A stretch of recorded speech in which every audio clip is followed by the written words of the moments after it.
Alright, g'day guys and welcome back to another episode.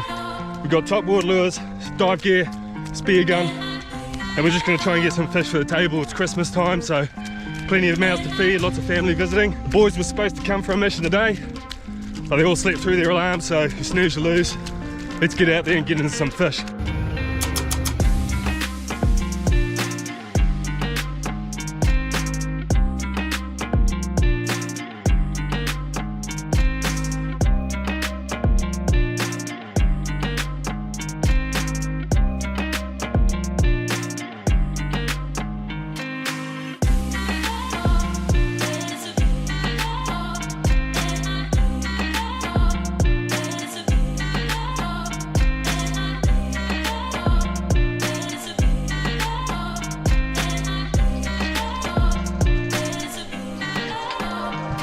Alright, so we're at Spot X.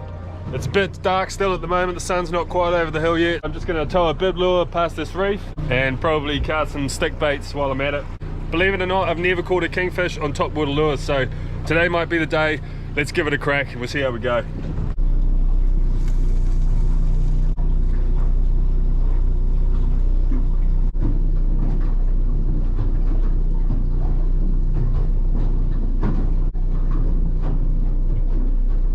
Might have noticed we've got the lucky painted nails.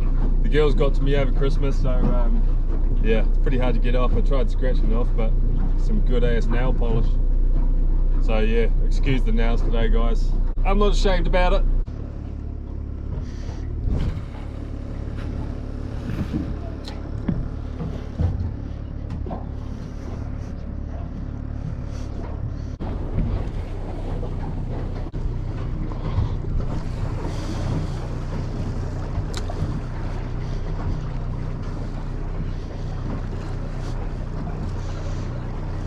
Alright, no luck just yet on the lures, but there's a few boats whizzing past, so I just need to claim this spot before someone else does. So I'm going to park on the point here and start getting dressed. Get into the wetsuit, sun's coming up over the hill, and hopefully we can get us some kingies.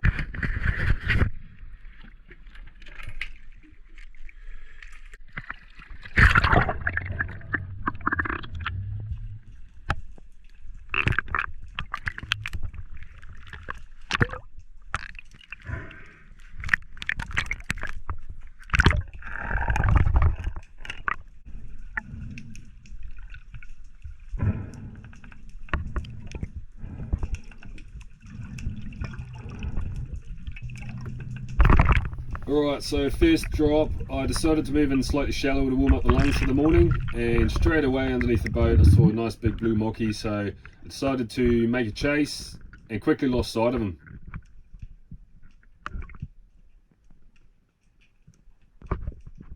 Just moving slowly, making sure not to spook the fish if he was in the vicinity, and checked this big crack, which was the last place I saw him, but I couldn't see any sign of him.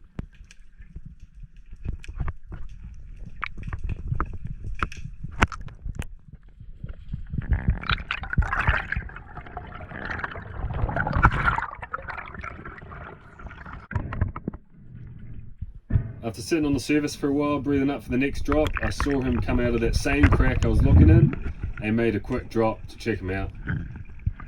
Decided he was big enough for the smoker and made the decision to pull the trigger.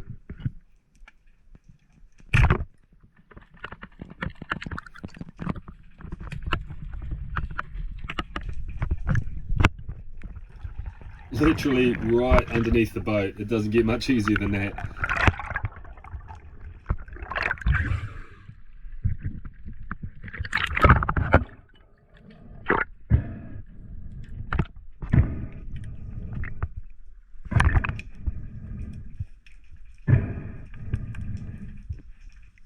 Second drop of the day, and we got a fish on board, pretty stoked with it. And first things first, eckie the fish, gut the fish and bleed the fish. Preserves that eating quality and it just makes it taste that much better, keeps it fresher in the chili bin as well.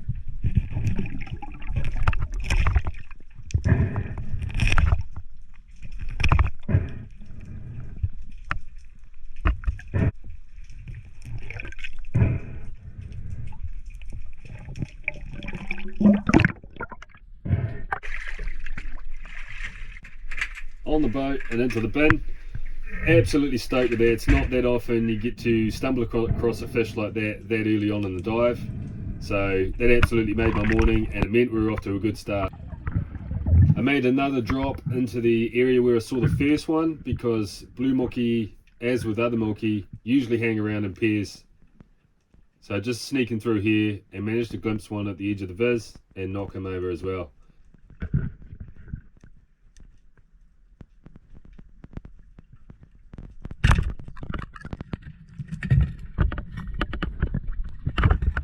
This meant it had enough fish to make it worth running the smoker, and it meant we could have smoked fish over Christmas.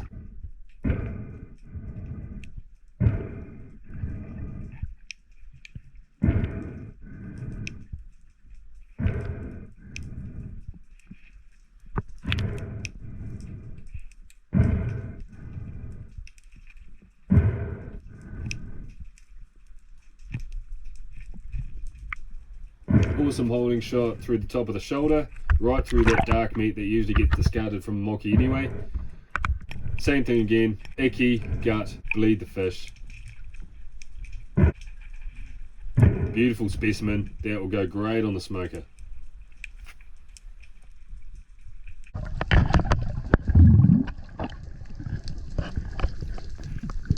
Moved out slightly deeper to drop onto these rocks that come up to about 10 meters from about 30 meters.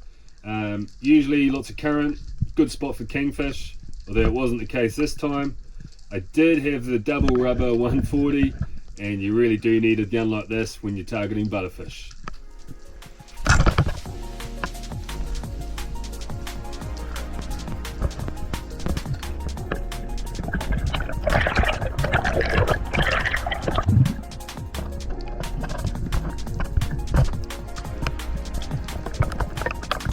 After I came across that first butterfish, I got a bit sidetracked, as you can see, and made my way out to some washy rocks, and this place is just butterfish heaven.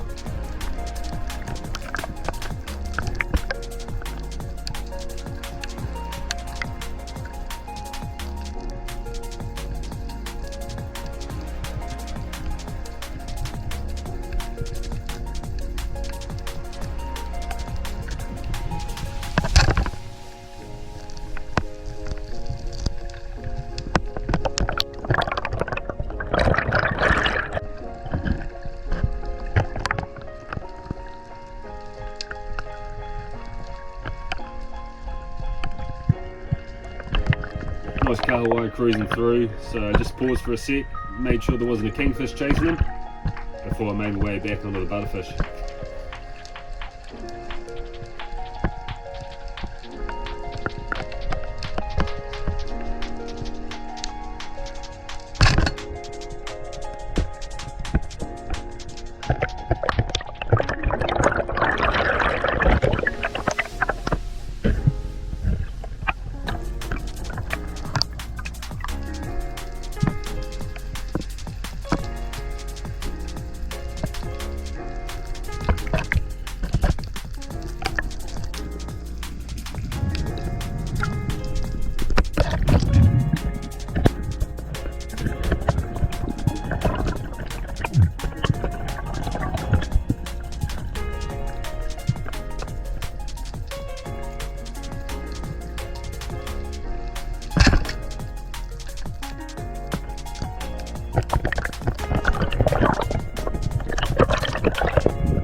Super washy, weedy area, Lots of movement in the weed, and I absolutely love diving in conditions like this because you just go with it, move with the water, it throws you around, it throws the fish around. And I think it's a combination of you moving with the weed, it kind of disguises your movement a bit, but also the butterfish get sucked out of the weed as well, so they've got less places to hide. Butterfish freezes really well, and for that reason I don't mind taking a few more for the freezer, because it just comes out tasting as good as it did when it went in, if not better. And when it's such a mission to venture out to weedy areas like this in Nelson, it's worth putting that extra effort in, and you get a couple extra fish, so you've got some fish in the freezer when you need it.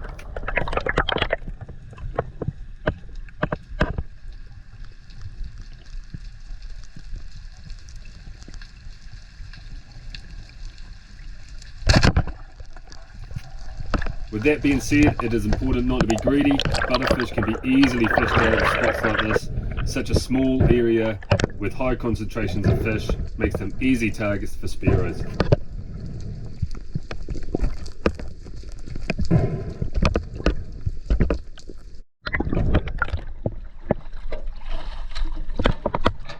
Alright, just hopping out for a bit of a break. The tide's starting to rip through, so just having some water and have a break, and then I'll get back in. As you probably saw this morning, I got myself a new toy. I got myself a drone finally, and I'm pretty stoked because it's going to be a game changer for the footage and pretty fun to fly as well. So I haven't launched one off the boat before, but this could be my first and last time, so I'll give it a crack, get drone in the air and show you around.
Well, I hooked one Kahawai, but it got off and then they disappeared and just left the yellow-eyed mullet alone. So I think I'll head back out to the point, get back in the water and have another look for a kingfish. Dropping back down on this exposed point and came across this pair of magpie perch, magpie moki, or also known the magpie mulwong. Three distinctive bands, bony proboscis, which is like bony horns underneath the front of the eyes. And that central dark band, they can actually turn that off within seconds when needed. So pretty cool fish, and not the most common fish really.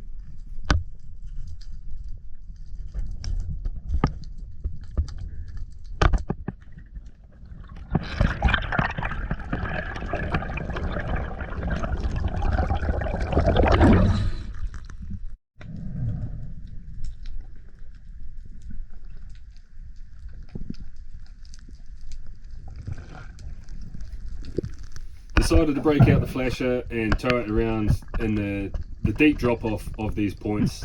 Heaps of current here, but really not that fishy. You can see there's a couple of butterfly perch hanging around, a few blue cod, some goatfish, and a whole school of sweep.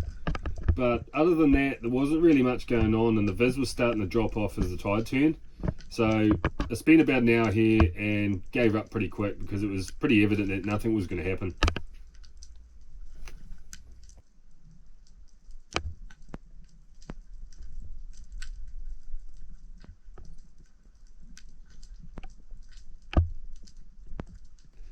This is one of those spots that I haven't quite put my finger on yet. It's either on or it isn't. And the week before, as soon as we hopped in, there was hundreds of kingfish. I got 2 in one shot, but this time it was just dead. So the viz really started to turn and decided to knock one of these butterfly perch over.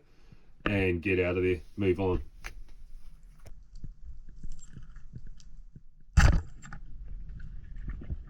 Alright, no luck there again. I tried everything there and just not that fishy, completely different to the last time I was there. So I'm just going to head down the coast a bit, jump in at one of the other points, and hopefully I have some better luck there. Because it's getting on in the day and it's probably got an hour left before I need to start heading home. So yeah, we'll see you down there and hopefully we can bump into a kingfish. I found some much cleaner water closer to home, decided to make a few drops and came across this school of baitfish, jack mackerel. Awesome fish to swim with. I just love swimming in schools of fish like this, but it's also a food source for kingfish, so it was worth hanging around for a bit, and that's what I did.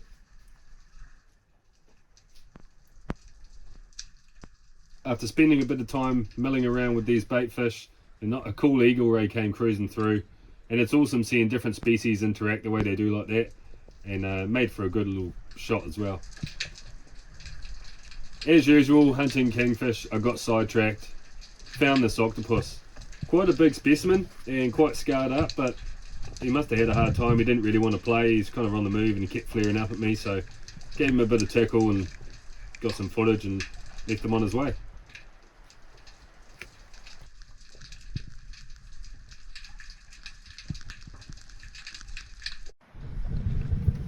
Whipped the flasher out again and I saw this skinny little fish swim up to the flasher, and in the back of my mind I was thinking John Dory, and what do you know, dived down and nailed this one. Absolutely love these fish, and it's not often we get them, but in Nelson this time of year it's quite common to stumble across a few. I actually shot a rock when I hit this fish and broke the tip of my spear off. You can hear the John Dory grunting here, and quite often spearos will imitate that grunt when targeting kingfish because it just means fish in distress. Certain species like John Dory, gurnard, and I think a couple of others grunt under distress like that, and it can sometimes bring kingfish in.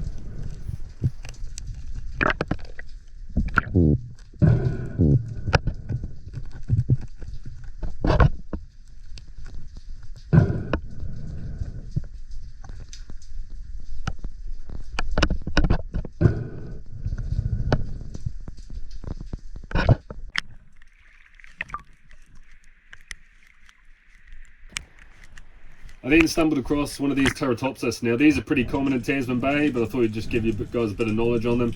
They're called the immortal jellyfish because they can actually revert back to the polyp stage. Like all jellyfish, they start as a polyp, like similar to an anemone, and then when they get sexual maturity they move into a mobile stage and float around in the water column.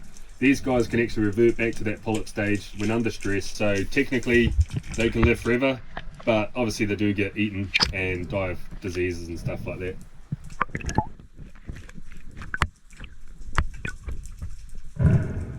Back to the bait fish, and then this barracuda came swimming in. Not good for eating, but great bait, so I was going to pull the trigger, but he just didn't want to come close, so left him on his way. Not often we come across barracuda when spearing in Nelson.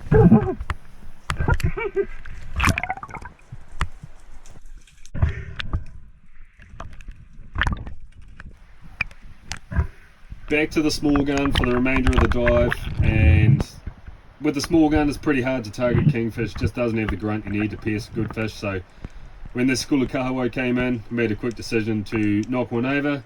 Ended up getting two in one shot, but the back one ripped off and got away and became shark food, so pretty happy to get one anyway. Means we can have some sashimi over Christmas.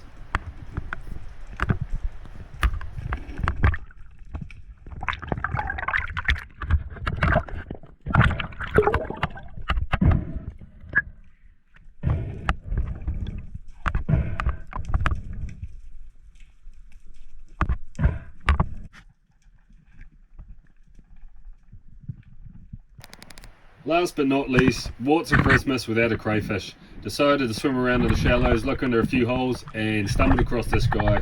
Made a quick grab, and it meant that we could have some crayfish over Christmas period.